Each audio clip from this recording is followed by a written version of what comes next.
오늘은 자유로운 삶을 향하여, 자유로운 삶을 향하여라는 제목으로 하나님 말씀 증거하겠습니다.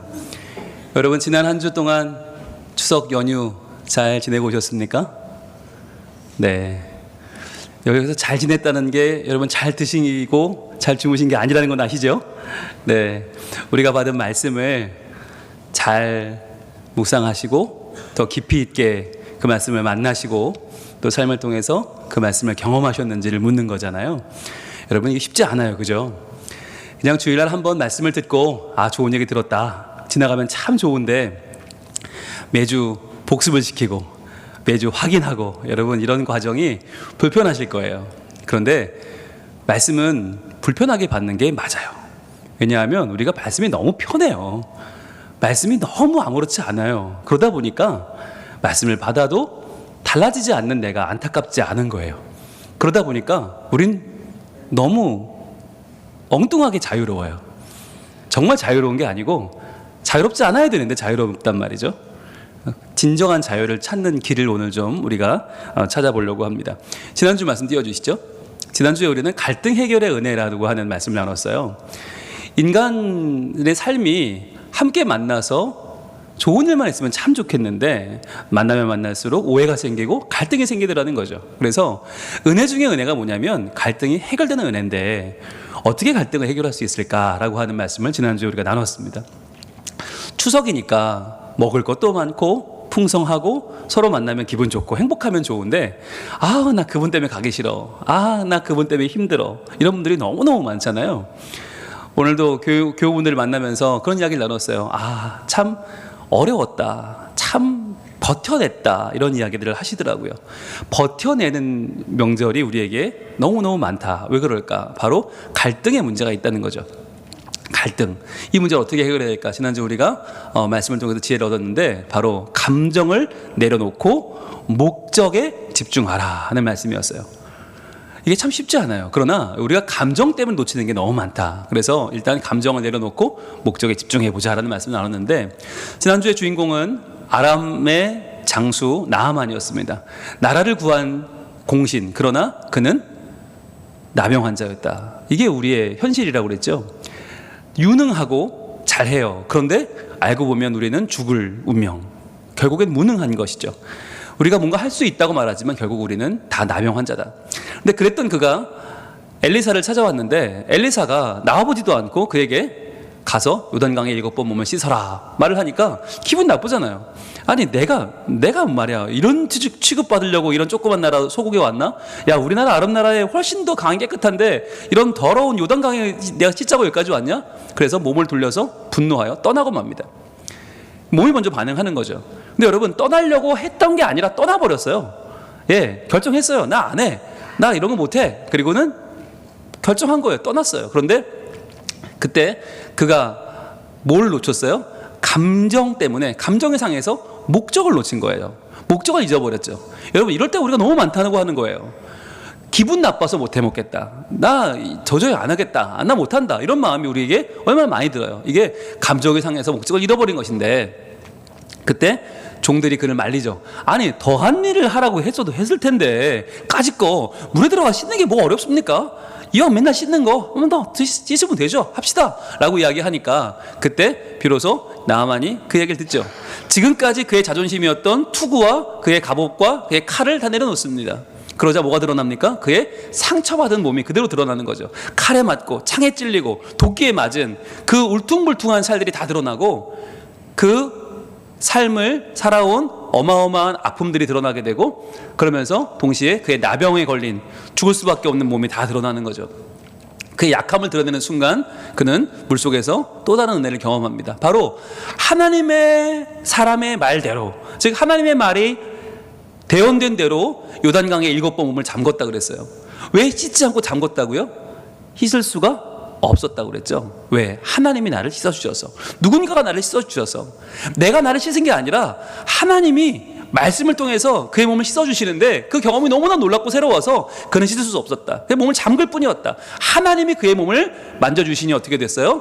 그의 살이 어린아이의 살같이 회복되어 깨끗하게 되었더라. 라고 하는 이 놀라운 하나님의 은혜가 그에게 임한 것이죠. 여러분, 이것이 얼마나 귀한 일입니까? 여러분, 이러한 삶을 우리가 산다는 거예요. 살 수 있다는 거예요. 감정 대신 목적에 집중했던 나아만 장군은 은혜를 입었습니다. 여러분, 목적은 은혜예요. 우리의 삶의 목적은 은혜 받는 것이에요. 은혜를 고백하는 것이고 은혜를 나누는 것이에요. 여러분, 이것을 잊지 마세요. 내가 왜 하나님 앞에 나와 있나? 내가 대접받으려고 나온 게 아니고요, 내가 높임받으려고 나온 게 아니고요, 내가 인정받으려고 나온 게 아니에요. 근데 우리의 마음은요, 인정받지 못하면 속상하고요, 대접받지 못하면 서운하고요, 남이 날 알아주지 않으면 이놈의 교회 뭐로 나오나 이런 마음이 든단 말이에요. 중요한 건 목적에 집중할 때 은혜를 받는다.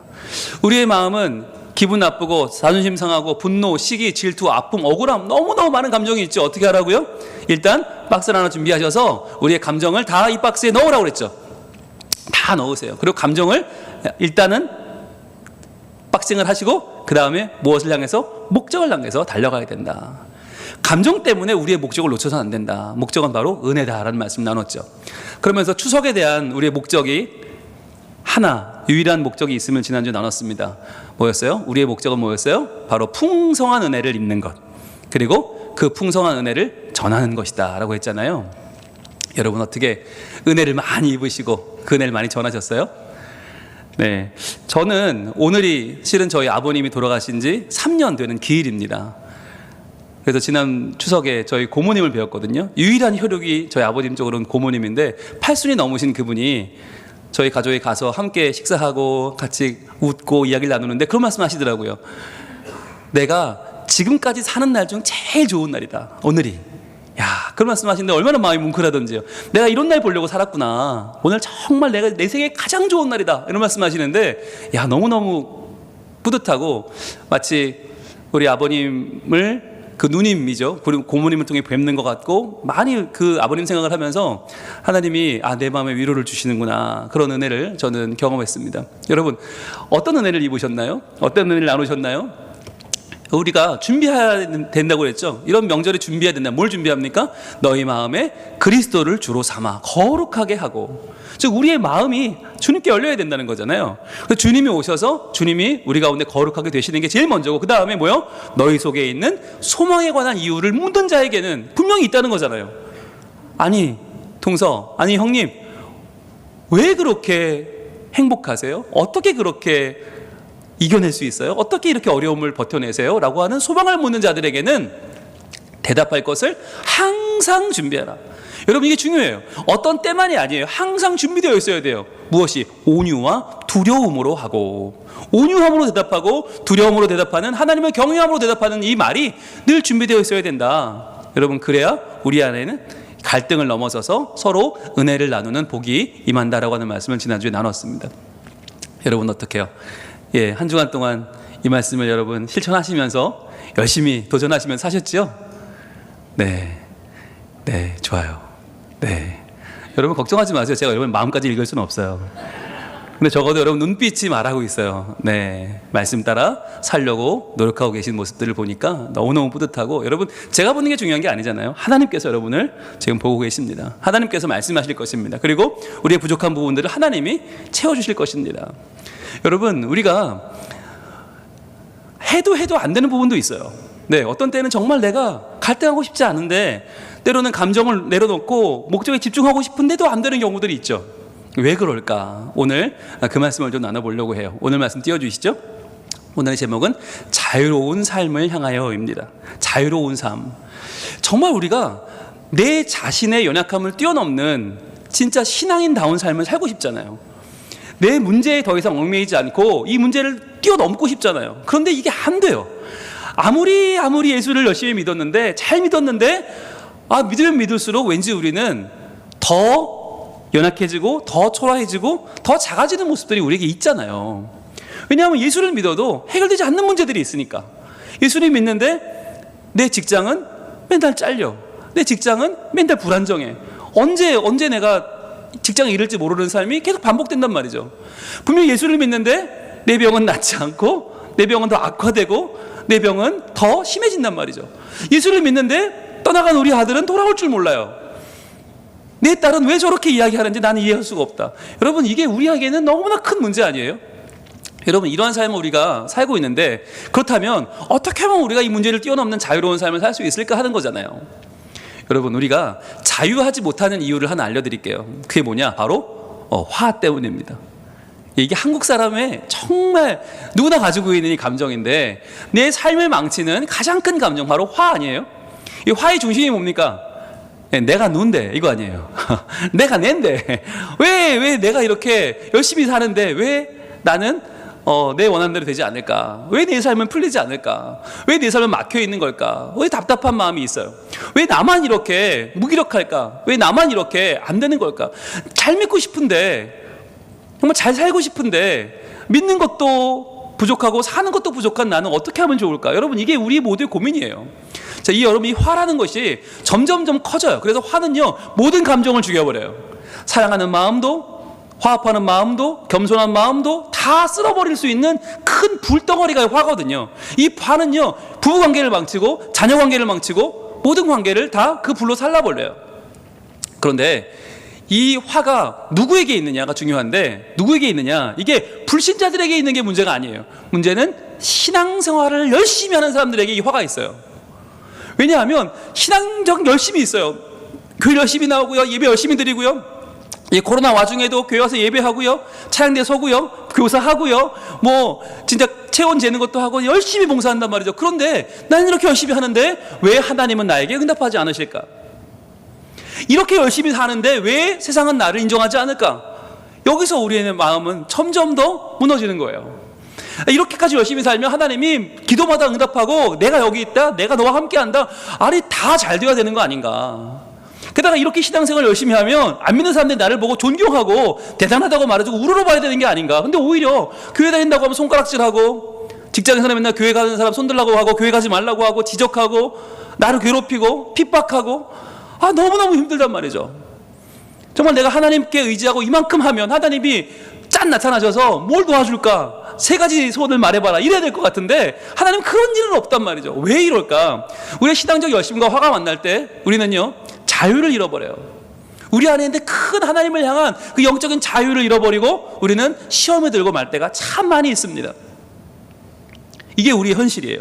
자, 그렇다면 어떻게 하면 이것을 이겨낼 수 있을까? 여러분, 이러한 고난과 이러한 시련과 이러한 아픔은 우리만의 일이 아닙니다. 이것은 초대교회도 있었습니다.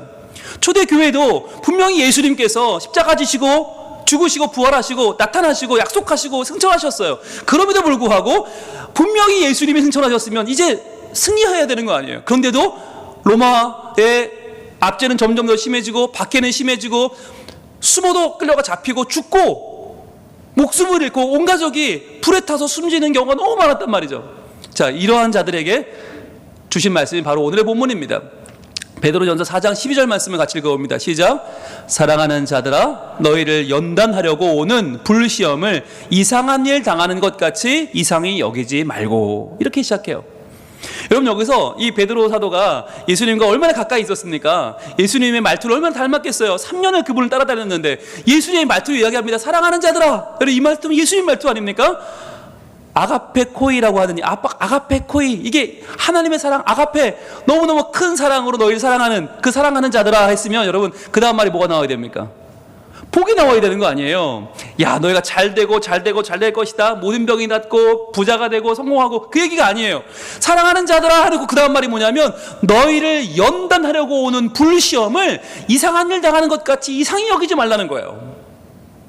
분명히 너에게 뭐가 온다고요? 불시험이 온다고. 불같은 시험, 나를 살라버리는 불시험이 온다는 거예요. 목숨을 잃어요, 집을 잃어버려요, 집 불타버려요, 마을에서 더 이상 살 수 없어요, 숨어들었는데 또 발견돼서 잡혀가 죽어요. 이런 불시험이 계속된단 말이에요. 근데 이것을 이상하게 여기지 말라. 왜요? 이것은 너희를 죽이려는 게 아니라, 너희를 망하게 하려는 게 아니라 너희를 연단하려고 오는 불시험이다. 즉, 여러분, 일반적인 사람들은, 또는 일반적인 풀은 불이 붙으면 타버리지만 광물은 어떻게 돼요? 그 중에 금은 어떻게 돼요? 불을 지나면 지날수록 연단이 되잖아요. 더 순수해지고 더 단단해지고 더 온전해집니다. 즉, 하나님은 우리를 그러한 하나님의 순금화 시키는 거예요. 하나님의 정금으로 만드시는 거예요. 그래서 이 불시험은 너희를 연단하려는 것이다. 그러니까 이상하게 여기지 말아라. 이 말은 뭐예요? 그 당시 사람들도 이상하게 여겼어요. 이상하네. 예수님 믿었는데 왜 고난당하지? 예수님 믿었는데 왜 세상은 우리를 이렇게 보지? 이상하게 여겼단 말이에요. 여기서 이상하게 여겼다는 이 표현이 되게 중요한 표현인데, 이게 뭐냐면 로마의 시민들이, 로마 황제에게 숭배하고 굴복하는 사람들이 기독교인들을 보면서 했던 말이 뭐냐? 이상한 사람들이었어요. 이 표현은 바로 불신자들이 기독교인한테 쓰는 표현이었어요. 이상한 사람들, 저 사람들 이상해 라고 표현했어요. 왜 이상한 사람들이냐? 여러분, 로마의 황제가 그 당시에 1년 365일 로마 황제에게 숭배하라는 게 아니에요. 1년 365일이 아니고 그 중에 하루다 이틀이다 정말 봐줄 테니까 그냥 한두 번만 나와서 숭배하면 나머지는 니들이 예수를 믿든 뭐 기독교를 하든 뭘 마음대로 해. 마음대로 하되 1년에 한 번 내지 두 번만 딱 나와서 그냥 예의상 황제를 숭배합니다. 이것만 하면 되는 거야 라고 했단 말이에요. 그런데 기독교인들은 정말 이상한 게 뭐냐? 그 한 번을 안 해. 그 두 번을 안 해. 한두 번만 하면 되는데 그걸 못하는 게 기독교인이란 말이죠. 모든 신앙인들이, 모든 자기 종교가 다 있지만 나와서 황제 숭배 한번 껌뻑하고 그리고 잘 믿는데 기독교만큼은 그 한 번을 못하는 거예요. 이게 이상한 거예요. 여러분, 왜 그렇습니까? 여러분, 기독교는 뭐예요? 99% 기독교가 아니잖아요. 100%가 기독교잖아요. 우리가 1년 364일은 하나님 믿으면서 하루는 황제를 숭배하는 척하자, 이게 안 되는 거예요. 그러니까 이상한 사람들 소리를 들은 거예요. 다 이상하네 저놈들. 한 번만 수고를 입으면 되는데 그걸 못해? 한 번만 까딱하면 되는데 그걸 못해? 이상한 사람들. 그런데 여러분, 그들이 우리를 이상하게 여기는 게 맞아요? 아니죠. 네, 그게 당연한 거예요. 신앙은 그런 거예요. 여러분, 우리의 육신의 아버지도 1년 365일은 그분이 아버지인데 하루만, 딱 하루만 옆집 아저씨 아버지 하자, 됩니까? 안 되는 거잖아요. 그게 안 되는데 하나님이 그게 되면 그 신앙이 아닌 거죠. 그러다 보니까 예수 믿는 사람들은 이상한 사람들이었어요. 그런데 중요한 거, 오늘 말씀이 왜 중요하냐면, 근데 기독교인들이 마치 믿지 않는 사람들처럼 우리가 고난당하는 걸 이상하게 여기고 있단 말이에요. 이상하게 여길 게 아니다. 어찌 보면 그 당연한 거란 말이에요. 왜? 우리는 세상 편이 아니에요. 그러니까 우리는 세상의 법칙대로 살지 않기 때문에, 우리는 세상의 법칙대로 한다면 예수 믿으면 돈 벌고 예수 믿으면 성공하고 예수 믿으면 병 나아야 되는데 그건 세상의 법칙이지 우리 법칙이 아니기 때문에 우리는 불시험, 연단 당하고 더 강해지겠네, 더 순수해지겠네, 더 견고해지겠네, 더 하나님 영광을 돌릴 수 있겠네, 할렐루야 하면서 이것을 이상하게 여기지 말아야 한다는 것입니다. 여러분, 이게 어떤 의미냐면 바로 이 유명한 장면, 저 경기장, 원형 경기장에 저 로마 시민들이 모여서 지금 기독교인들을 몰아넣고 그들을 십자가에 매달고 불에 태워버립니다. 화형을 하죠. 주변에 다 타고 있어요. 그리고 가운데 남은 사람들이 이제 저 사자를 풀면 배고픈 사자가 저들의 온몸을 갈기갈기 찢을 거예요. 자, 그런데 이 순간에 그들이 뭐하고 있어요? 목숨을 구걸하지 않아요. 황제에게 한 번만 살려달라고 말하지 않아요. 그리고 로마 시민들에게 욕을 하면서, 분노하면서 너희는 잘 살 것 같냐 이렇게 욕하지 않아요. 어떻게 하고 있죠? 말씀을 증거하고 있고 그 말씀을 경청하고 있어요. 어떤 말씀을 전했을까요? 여러분, 어떤 말씀을 전할 수 있을까요? 이 상황에서 곧 죽는데, 곧 온몸에 갈기갈기 찢겨 피투성이가 되고 죽을 텐데 어떤 말씀을 증거할 수 있을까요? 바로 오늘의 베드로전서 4장 12절이지 않았을까요? 아마 이렇게 증거했겠죠. 하나님은 이 고난 속에서도 우리와 함께 계십니다. 하나님은 이 고난에 우리를 버리신 것이 아니라 하나님은 이 고난 가운데도 우리와 함께 계십니다. 그러니까 하나님을 위해 받는 이 고난은 절대로 이상한 것이 아닙니다. 여러분, 하나님은 누구세요? 그분은 우리의 영혼에서 영혼을 인도하시는 분이세요.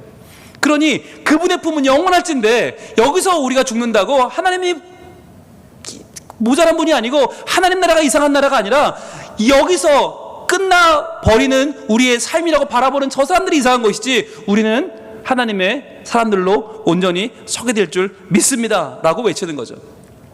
여러분, 이러니 안 믿는 사람들이 보면 너무너무 이상한 집단이죠. 아니, 왜 죽어? 그냥 믿는다고 하면 되는데 황제도 주라고 한마디만 하면 왜 죽어? 이해할 수 없는 집단인 거예요. 이때 이들은 이 가운데서 무엇을 본 것입니까? 함께 하시는 주님을 본 것이죠. 그리고 이 고난이 절대로 이상한 것이 아니라 우리가 하나님 나라의 백성임을 증명해낼 수 있는 기회임을 감사했던 것이에요. 여러분, 이게 중요한 거예요. 우리에게도 마찬가지예요. 우리에게도 고난이 찾아옵니다. 예수를 믿는데 문제가 생겨요. 예수를 믿는데 가정에 문제가 생기고, 예수 믿는데 건강에 문제가 생기고, 예수 믿는데 직장에 문제가 생겨요. 여러분, 그렇다고 해서 그것 때문에 흔들릴 이유가 없어요. 왜냐하면 여러분, 우리가 세상과의 말다툼에서 반드시 이길 필요가 없는 거예요. 내가 세상에 너 예수 믿는데 왜 그러냐, 예수 믿는데 왜 그런 문제가 생기냐, 여러분 여기 왜 그러냐면 이라고 싸울 필요가 없는 거예요. 왜? 이 고난은 이상한 것이 아니니까. 이게 나의 신앙을 가타부타 할 수 있는 조건이 아니기 때문에. 여러분, 그래서 중요한 건요, 우리가 세상과 똑같은 논리로 같이 싸우고 나의 논리로 상대방을 굴복시키지 않아도 돼요.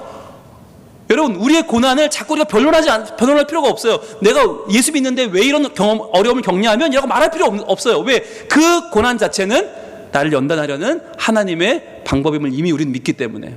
설명해도 세상은 몰라요. 왜? 이상한 사람들인데 어떻게 그걸 이해해요? 이해할 수 없어요. 여러분, 우리가 다 설득할 이유가 없고 다 우리를 변명할 이유가 없어요. 여러분, 그래서 우리를 자유롭게 하는 거예요.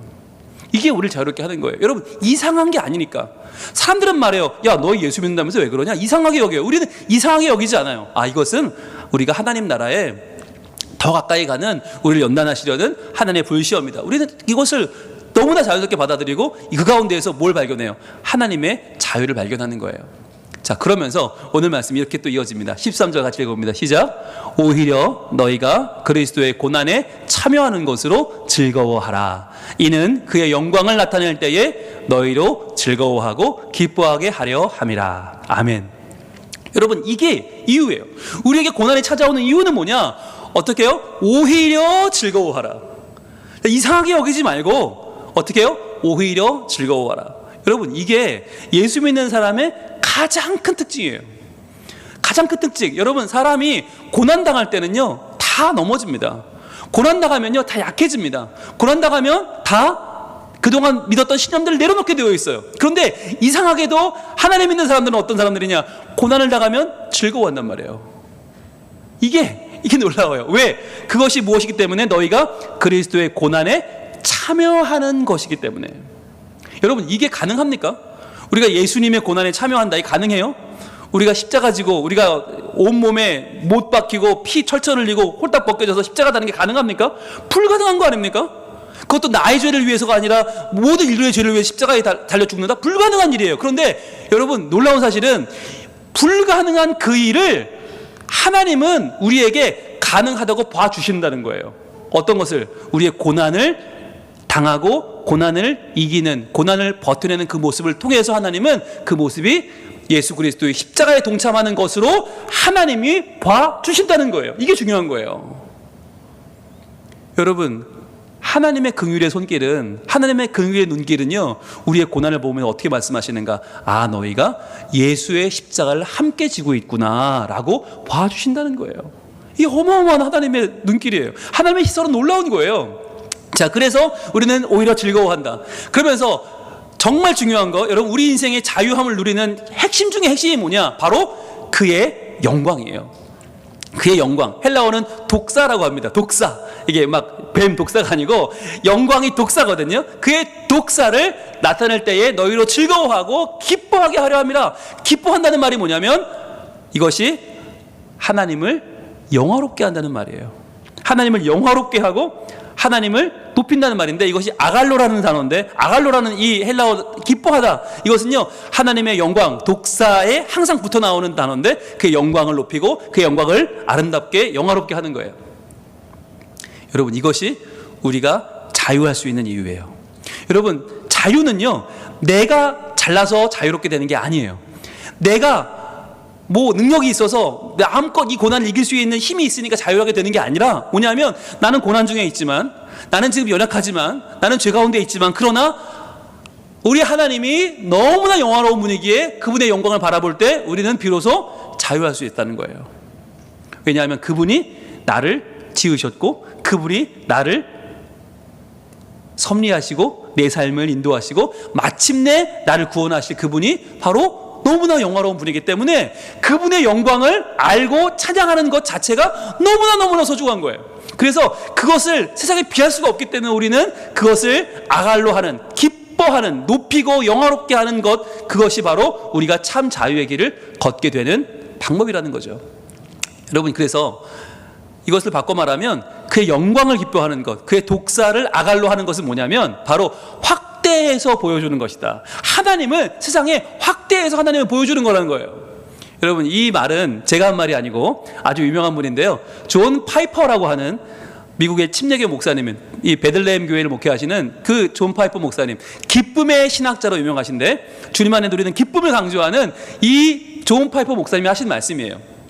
뭐냐면 우리가 하나님을 높인다, 그를 영화롭게 한다는 것은 하나님을 확대해서 보여주는 것이다. 그런데 세상과는 다른 게 뭐가 다르냐면, 세상은 그렇게 말한다는 거예요. 세상은 야, 하나님은 너무 작다, 하나님은 존재하지 않아, 그분은 없어, 그러니까 그분을 보려면 현미경을 써야 돼. 이게 세상이 말하는 확대라는 거예요, 세상의 개념은. 그러니까 현미경이 뭐예요?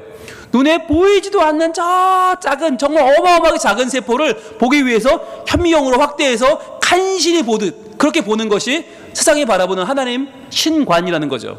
하나님이란 분은 없어. 그러니까 그런 분이 있다면 세상이 이렇게 망가지고 엉망이겠냐? 야, 현미경을 갖고 와봐, 그래야 하나님 간신히 볼 수 있을걸? 이게 세상의 시각이라는 거예요.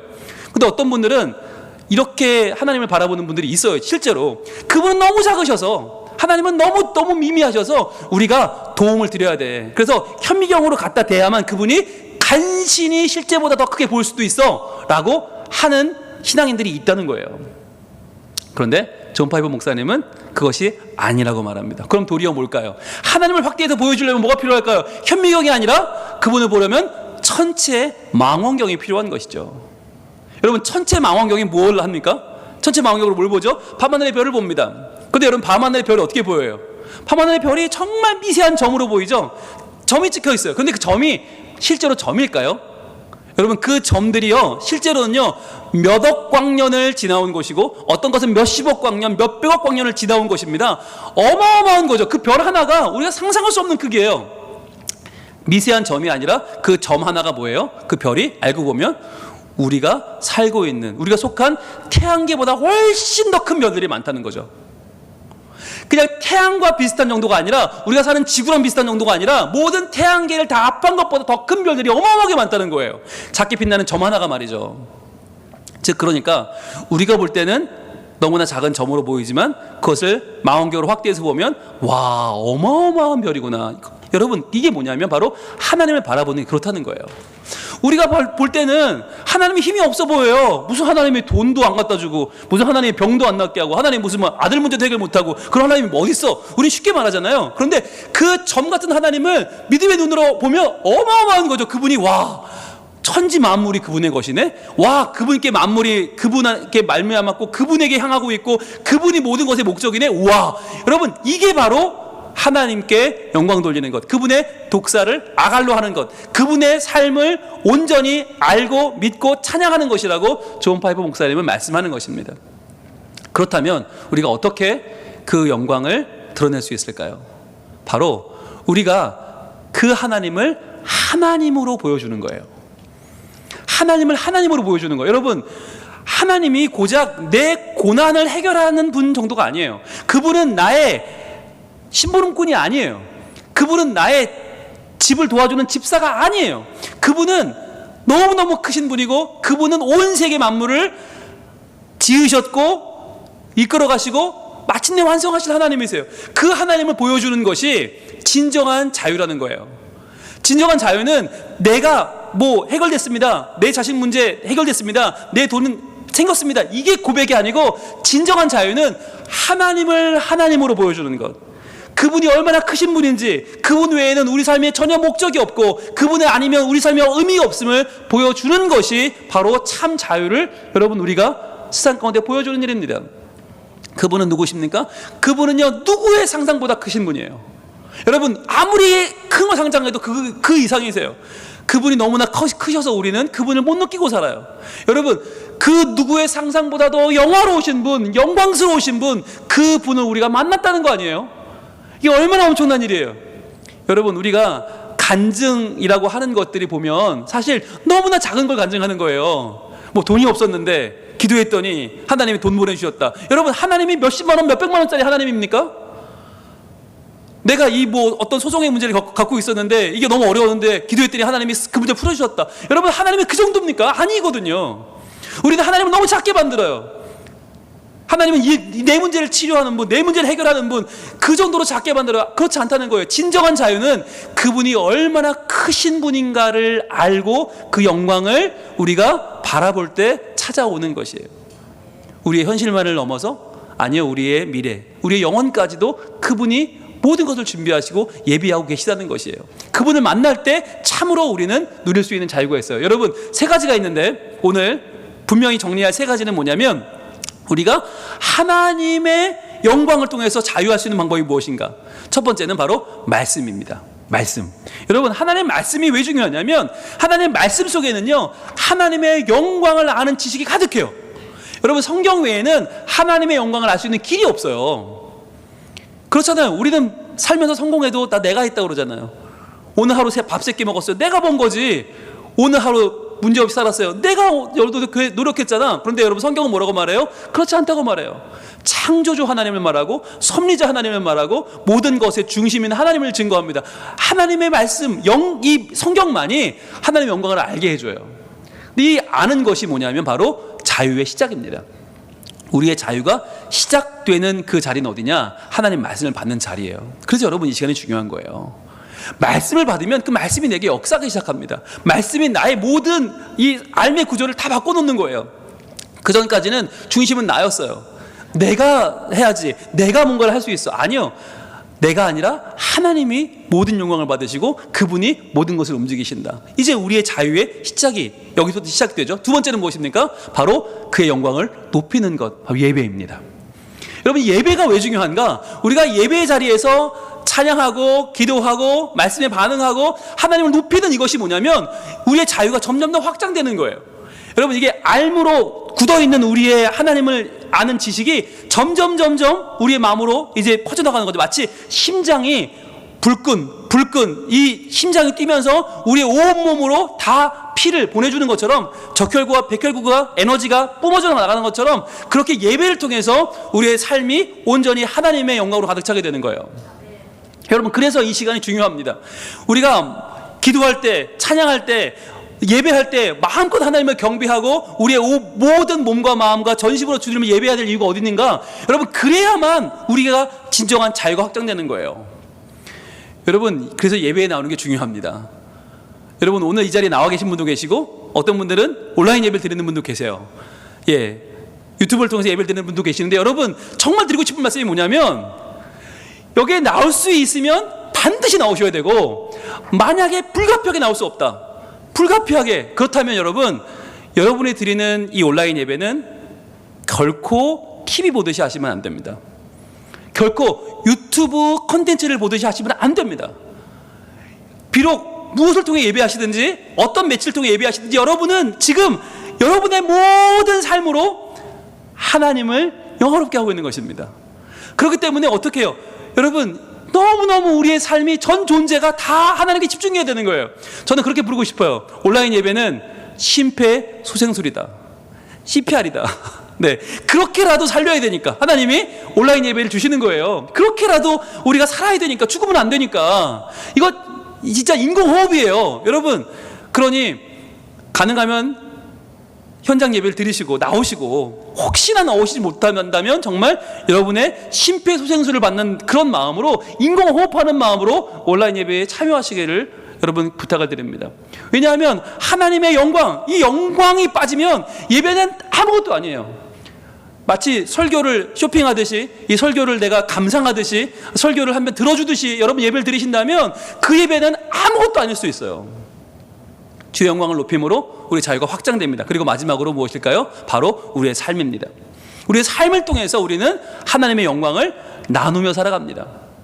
여러분, 이 하나님의 영광을 나누는 우리의 삶이 얼마나 중요한지 아세요? 여러분, 예배로 끝나면 안 돼요.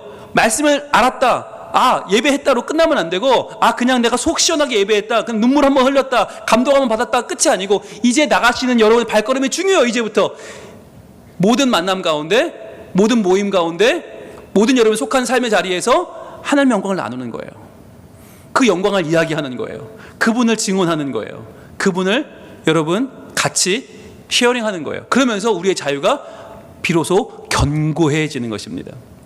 여러분, 오늘 이 세 가지를 분명히 기억하시기를 소망합니다. 여러분, 우리의 삶의 감정을 넘어서 우리의 고난에 불구하고 우리의 삶의 문제에도 불구하고 자유로운 삶을 살 수 있는 비결은 무엇입니까? 자, 정리하면 첫 번째는 바로 말씀을 통해서 하나님의 영광을 알자는 것이에요. 하나님 말씀, 여러분 말씀에 욕심을 내셔야 됩니다. 욕심을 내셔야 돼요. 여러분 이번 주부터 하루 한 장 시즌2 출애굽기가 시작됩니다. 화요일부터. 여러분 그냥 시작되나 보다. 한번 들었으니까 이게 아니라 정말 하나님의 구원의 말씀이 무엇일까? 무슨 말씀 알아야 될까? 여러분 욕심을 가지시고요. 귀를 여시고 마음을 여시고 동참하셔야 돼요. 자, 그렇게 하나님의 말씀을 통해서 우리도 하나님의 영광을 알게 됩니다. 두 번째는 무엇입니까? 예배를 통해서 하나님의 영광을 높이는 것이죠. 그 영광을 우리가 마음껏 높이고 마음껏 그분께 집중하고 그분을 마음껏 노래하고 마음껏 그분을 높이고 마음껏 그분을 세상에 선포하는 것이죠. 그리고 나서 어떻게 해요? 이제 이 예배당 문을 나가면 삶을 통해서 하나님의 영광을 나누는 것입니다. 이 세 가지가 너무너무 중요해요. 여러분 이 세 가지가 빠지면 그 어떤 것으로도 자유할 수 없어요. 내가 돈이 더 생겨도 자유할 수 없고 병이 나아도 자유할 수 없고 진급을 해도 자유할 수 없어요. 로또를 맞고 무슨 일이 생겨도 난 자유할 수 없어요. 이 세 가지 하나님의 영광 안에서 우리는 자유를 누립니다. 그래서 우리는요 비로소 우리의 화를 뛰어넘을 수 있고요, 우리의 감정을 뛰어넘을 수 있고요, 우리 상황을 뛰어넘을 수 있고요, 드디어 우리를 십자가와 그분의 영광으로 부르시는 하나님의 영광, 그분의 독사로 부르시는 그분 안에서 그분을 높이고 그분을 영화롭게 하는 아갈로의 삶을 살 수 있고요, 그분 안에서 비로소 우리는 자유할 수 있는 것입니다. 여러분 이것을 반드시 기억하시길 바라요. 하나님이요, 하나님의 말씀을 통해서 하나님의 영광을 알게 하옵소서. 하나님의 영광을 아는 지식이 더하여지기를 소망합니다. 그리고 내가 주님 앞에 경배함으로 예배함으로 하나님의 영광을 높이게 하옵소서. 주여 높임 받으시고 그리고 그 영광의 에너지로 내가 삶을 살게 하옵소서. 그래서 내가 살아가는 모든 날 동안 내 삶으로, 내 고백으로, 내 모든 만남을 통해서 내 삶의 모든 흔적을 통해서 이 하나님의 영광을 나누게 하시옵소서. 그런 가운데 우리가 좀 더 자유로운 삶을 향하여 나아가게 될 줄로 믿습니다. 이 시간에 여러분을 찬양할 텐데요, 주신 말씀을 우리는 또 흘려버릴 수 있어요. 아니요, 그 말씀으로 고백합니다. 그 말씀으로 찬양합니다. 그렇습니다. 하나님, 내가 하나님의 영광을 기뻐하며 영화롭게 하는 자가 되기를 원합니다. 주님 영광을 받아주옵소서. 나의 고난에도 불구하고 여전히 찬양할 수 있는 이유는 하나님이 저보다 크시기 때문입니다. 하나님은 저희 문제보다 크십니다. 하나님은 이 땅의 어떠한 것보다 크십니다. 그 하나님의 영광을 내가 찬양하기를 원합니다. 고백하는 주의 자녀들에게 하나님 은혜를 주시고 영광을 받으실 줄로 믿습니다.